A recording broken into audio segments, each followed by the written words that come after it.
Hi guys, it's Naz from dmcgaming.net, and this is a review for the R.A.T 9. Sorry for the bad quality in advance. I'm using my iPhone 3GS. Right, so let's go ahead. It's a great mouse. I've been using it since the 30th when I received it. I'll show you up close. On the side we have the precision aim button, which is most talked about at the moment.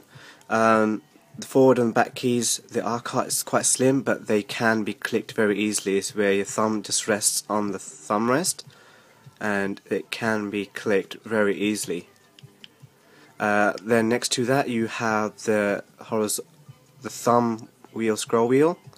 It's quite heavy, nice. It's also metal as well. I've used it to put my volume up and down. Next to that you have your DPI indicators, the lowest to the high. There's 4 lights indicating. There you go. Next to that, if we flip it over, next to the left click, you see the profile button. Now, it's got a little lip, and if you press it, it goes blue, purple, but it looks pink to me. And if you go back, it's red. So that's your 3 profiles you can switch through. Right, so we looked at the side, and then if you look at the front, the top, sorry, obviously you got the normal click, you got the right click, you got the DPI up and down buttons, that's up and that's down. This feels a bit quite hard to press. Pressing it up is easy, but down, as you can hear it, is more harder. You have the scroll wheel. It's got a good notch response. On the back you have the adjustable palm rest. If you push this lever down, if I can pull it out, you pull it out like that, and you can push it all the way back in. On this side of the mouse I have put on the pinky rest, the big pinky rest. If I can try to, there you go. That holds your finger in there. If I can, you can hold both of your 2 fingers in there. So, but you know, I'll go through that in a bit. On the back end, you see the Allen key that makes the adjustments for you. At the bottom, it shows your weights inside there with the spring loaded. Just twist that off and pull them out. I don't want to go through that. Your twin eye laser, your on and off switch right there, your Teflon feet. That's about it. And your battery here, I could take it out. Ugh, it's hard to take out. It's the battery there. That's the overview of the mouse. I'll go through the receiver itself. That's the receiver. That's where you can put your battery in. You could take it out. It's quite stiff to take out, and you can put it back in, and your weights holder as well.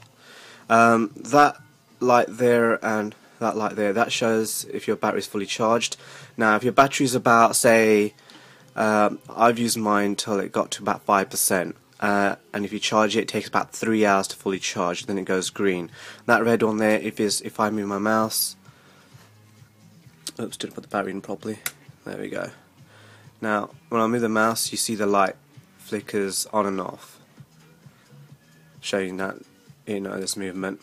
That's the receiver itself. It's got a metal base, rubber feet, same texture as the mouse, rubber texture, and that's about it for the receiver. What can I say about the mouse? When I first got it, I had a R.A.T 7, which I talked about before. It had a problem with it. The forward button wasn't working properly, the back was wiggling. The funny thing is, I've got a mouse mat. I had a mouse mat, it was a Steel Series 1, and the R.A.T 7 worked fine on that. When I tried to use the R.A.T 9 on it, horizontally it would jitter across the screen. It would skip and I'd go this way, you know, horizontally. So I thought I'll buy a Razer Destructor White Edition, Now, white mouse mats help with twin eye lasers, especially with these ones, the Philips twin eye lasers. It tracks much better on this. It hasn't got no skipping, no delay that I've got from the receiver. So I think all the new mouse mats are coming out, especially Razer ones. They have two new ones coming, like the Ironclad, and I forgot the other one, but they are coming out in white as well. So if you are going to go for the R.A.T 9, I would recommend getting a white mouse mat. The funny thing is, it did work. I tried it on an A4 piece of paper and it worked fine. But it also worked on other materials, the cheap materials that you get. It worked fine on that as well, but it didn't work on my SteelSeries H4, I think it is. I'll go through the tin as well. You also, I mentioned, you get all the pinky rests and stuff, or obviously all the different pinky rests that you can use, the palm rest, and the palm rest for the claw grip as well. So this mouse is for people that do claw grips as well. It is more of a lower profile compared to normal mouse, so it would more appeal to people that do a full palm grip, really. Let's go on to talking about the precision aim button. I really love that. The good thing about, you can have the highest DPI on there, and you can set it down so it goes down to 25% or less than that. So only thing you do is hold it down, it reduces the mouse speed, and then you let go and you go back to full speed again, so which is kind of good. Obviously the palm rest goes forward and back. Sorry, the thumb rest moves forward, back, in and out. They have fixed the palm rest issue, which if you had it right at the end, it would wiggle. Now it doesn't. That's stiff, and that is fine. They also fixed the stability issue when the mouse itself would rock left and right, because if you would push down on the pinky rest, it would lift it up. But now, obviously, it doesn't do it because of that Teflon foot they're putting there. You can't see in the on and off switch is really small. It is really hard to get in there to switch it on and off unless you got like a nail or something. It is really hard to get in there to switch it on and off. You can't see in the video, but I was trying to show the new filter they put on for the Z tracking. Apparently it helps with when you lift it up, and it's about how much it moves. It is an improvement, but I wouldn't say it's a much improvement. I've got a little diagram that I'll show you. I just drew it out really quick. Now, see on the R.A.T 7, that's how the normal twin eye laser sensor is, with no filter. The R.A.T 9 has a filter like that. That's what I try and explain to my Oxbot unboxing video. So it has helped it out, but not by much. I would say it still moves off track quite a bit. The other thing is, it does come in more weights. It originally comes with 5. The R.A.T 7 came with 5. The R.A.T 9 comes with 7, so that's 42 grams altogether, I think. This mouse, if you don't like mouse to be heavy, this mouse is quite heavy. Even if you take all the weights out, it's still heavier than normal, I'll say a G700, which I had previously tested out. The battery life is quite good. I've played on a full charge. I played yesterday. I played Bad Company 2 for 2 hours. I was trying to test the mouse out, so I normally don't do this. I played that for 2 hours, Black Ops for 1.5 hours, and then I played Left 4 Dead 2 for about 1.5 hours. So, you can see there's quite a bit, and the battery left on it right now, if I go check it, is about 54%. So it's still battery life in there. So if you do go out full 8 hours, like they said, it will do full 8 hours on the battery, fully charged. Now, taking out the battery is a pain in the ass. To be honest, you can't grip it, because if you flip it over, you'll keep clicking, left clicking, right clicking. So it's hard to take out. So the only way I can, if you grip it there, I took it out easily this time, but most of the time people find hard to take out. It's not much area to grip because it's tightly packed. I found out the easy way to take it out, if you take the palm rest off. Now you know, now you can grip it from there with your thumb and pull it out easily. You know, you could take that out, go to the receiver, pull the other battery out, and then swap it in. It is that easy.